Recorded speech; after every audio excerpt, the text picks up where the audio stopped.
A Texas trooper whistleblower came forward describing the inhumane conditions that migrants are facing at the Texas-Mexico border. From buoys in the water forcing migrants to cross the Rio Grande in the deepest parts, to miles of razor wire trapping asylum seekers. These harsh conditions are the new normal for migrants. Joining me today is Cesar Espinosa, the executive director of FIEL Houston, a civil rights organization protecting the rights of immigrants, to explain how policy can help the crisis at the border and how Houstonians can help. It's Monday, July 24th, 2023. I'm Raheel Ramzanali, and here's what Houston's talking about. Cesar, welcome into CityCast Houston. How are you? Good, and yourself? How are you doing today? I'm doing all right. So let's start first things first. You're with FIEL Houston. What kind of work do you guys do with migrants? So FIEL is the largest immigrant-led civil rights organization in the country. We have over 16,000 members where we advocate for more just laws for immigrants from all over the world, as well as different programs that we have for access to higher education, et cetera, et cetera. But we advocate for immigrant rights and justice for immigrants at all levels of government. Cesar, so what exactly is going on at the border right now? So what's happening right now is real chaos. And I mean that in a variety of ways. Number one is there's just a lot of confusion, a lot of misinformation happening from folks who are bringing folks, from folks who are coming, from folks who are living at the border. But there's also, unfortunately, the governor of Texas has taken it upon himself to use the immigration issue as a political ploy. We feel that he's ramping up his strategy or his persona for future presidential run. So he's taking a page right out of the Trump playbook, and every time he fails at something, he goes right back to the immigration issue to make a big spectacle of it.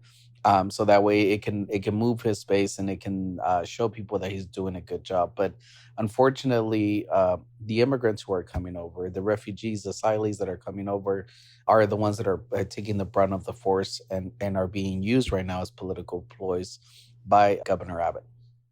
How are they being used as political ploys?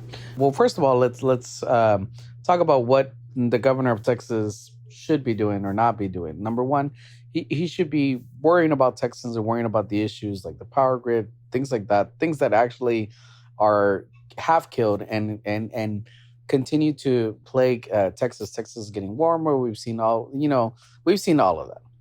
What he's not supposed to be doing, he's not supposed to be doing the federal government's job, which is controlling immigration. His job as governor is to take care of the state of Texas, and he should really leave the U.S.-Mexico border and U.S. border policy to the federal government. If he would really wanted to make things change or make things better for Texans and when it comes to the U.S.-Mexico border, he would be championing immigration reform. Because the only thing that's going to get us out of this back and forth, this issue of people coming over, of children, et cetera, is if we go back and revisit immigration law that has not been fixed since the late 80s. What were your thoughts on the reports that surfaced where migrants were being pushed back into the river? They were not being offered water. They were basically just no human policy in place, right? It just seemed like they were just random things out there. What were your thoughts on that? So unfortunately, for us, this is not anything new. For years, for decades, we have been hearing of abuses, of human rights abuses, kids in cages. We've heard and from actual people who have gone through this process of sexual abuse, sexual assault, you name it. We can sit here and tell stories for probably days of people who have recounted things that happened to them as they come across the U.S.-Mexico border. The only thing that makes it different this time around is it's not coming from an immigrant, but rather a state trooper, somebody that's within the ranks of Governor Abbott's quote-unquote army that he's deploying in the U.S.-Mexico border. And somebody had the courage to say, this is not right, and I'm going to speak out against it. But for us in this, and when we have worked in this immigrant space, these are not new issues to us. Yeah, these aren't new issues because you are in that space, but do you believe what broke recently about the barrels, about the wires that are there? Do you think we've reached new lows, or is this just par for the course?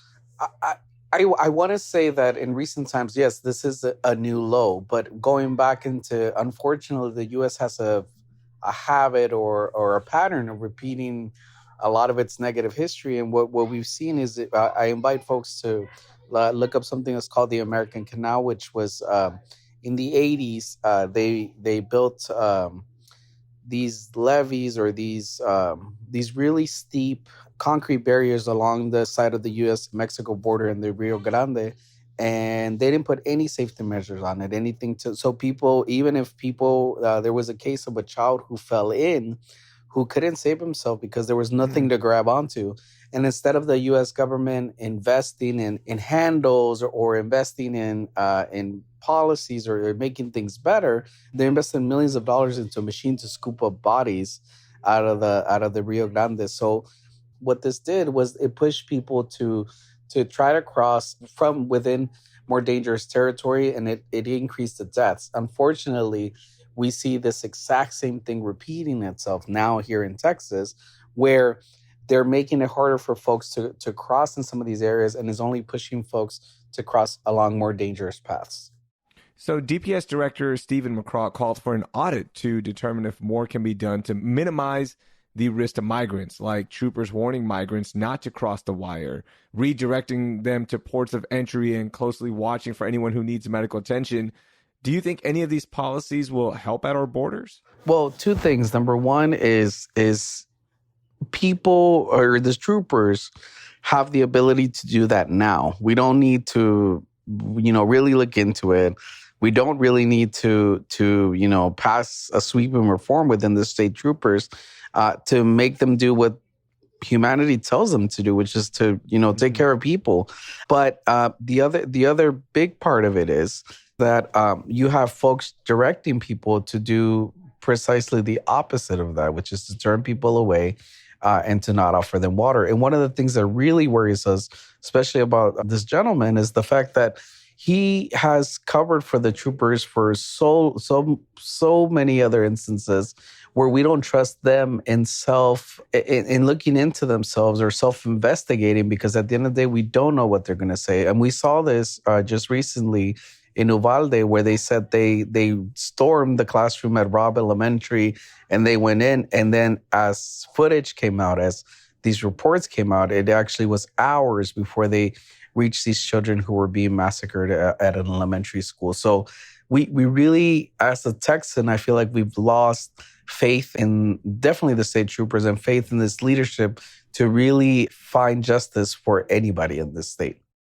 So what would you say to people who politically align themselves with politicians who say that this is the way to keep our borders safe? Because that's been a lot of conversation going on even after the whistleblower came forward. It was like, yeah, but this is how you do it. So a couple of things here, and I guess three main points. Number one is what's not being talked about is the fact that we urgently need an immigration reform. And I'm not just saying that from the humanitarian standpoint, but I'm saying because a lot of businesses in the U.S. take advantage of low wages, and they undercut U.S. workers by hiring people under the table and things like that. So at the end of the day, the U.S. cannot have it both ways. We can't have a population where we can continue to exploit and at the same time pretend to keep that population out by announcing or launching these archaic methods. Number two, it's important to point out that immigration law actually says that people can seek asylum here, can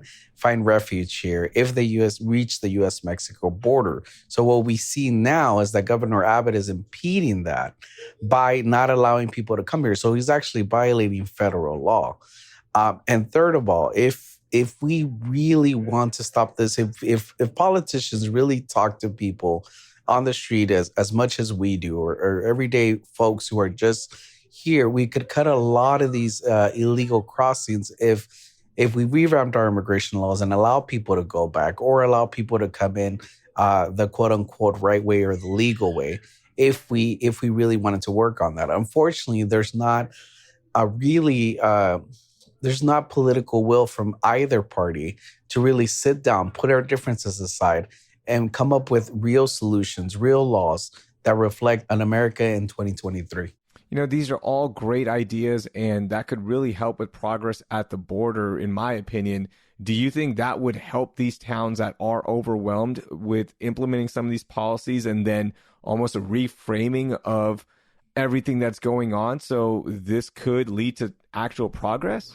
We would hope that if we were to pass immigration reform, or we would fix our immigration laws, and people wouldn't be driven to come illegally into the country, because we haven't even talked about the fact that a lot of these people are taking thousands of mile treks coming from South America or Central America, and if they make it, and when I say if they make it to the border, it's a real thing. People die in Mexico, people die in Guatemala trying to cross those rivers. I mean, if they do make it to the U.S., then we have folks, doing these things to them. So we feel that if we were to improve things and improve mechanisms so that people could so we could have easier family reunification, then we would see a decrease in people coming to the U.S.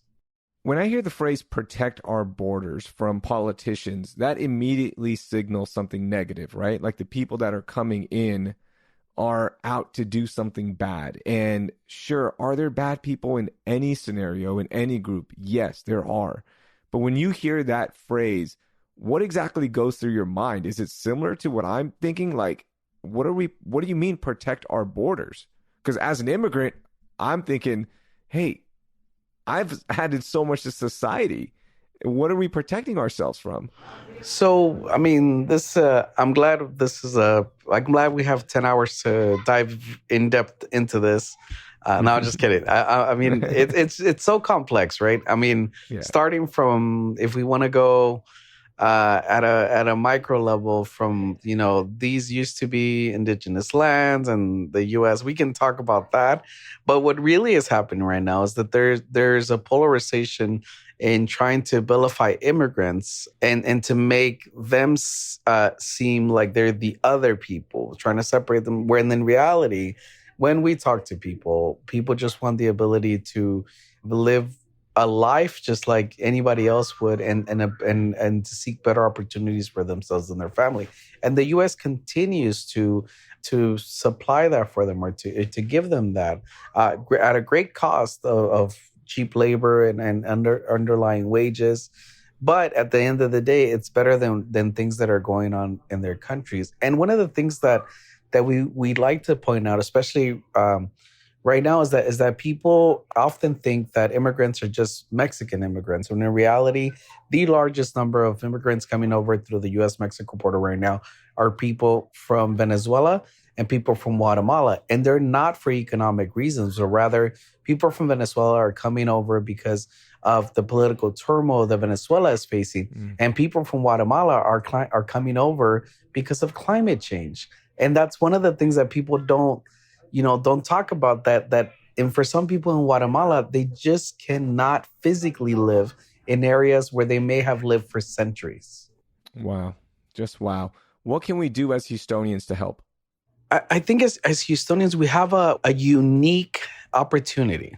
We claim to be the most diverse city in the United States, which we are. But within our diversity, we're also a very segregated city. If you look, Mexicans only hang out with Mexicans, et cetera. You name it, right? And so I think what we have an ample opportunity to do is to show the world and the U.S. that immigrants are so much more than what the media tells us, right? I mean, you said something really, really real yourself, that as an immigrant, we bring so much to the table.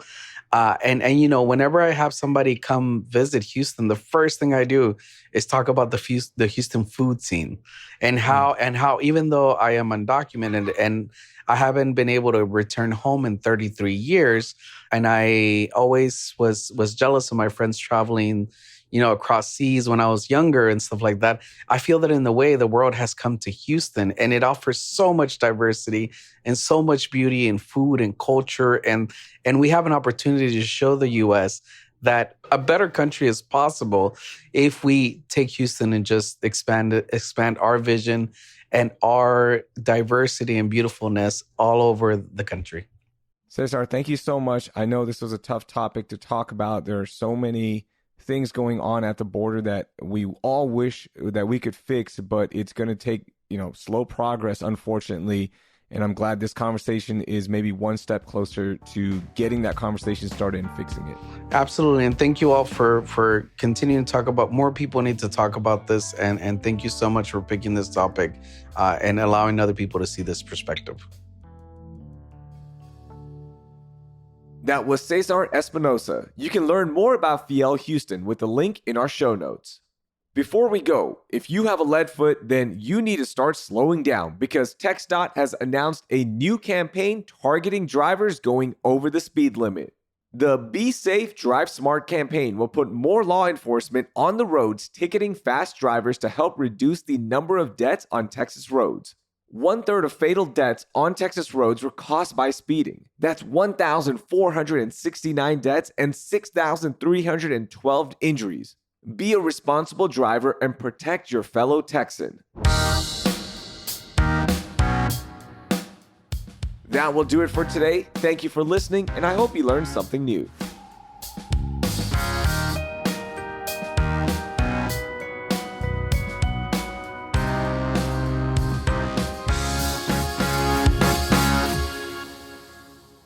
I'll do one more just for a safe take.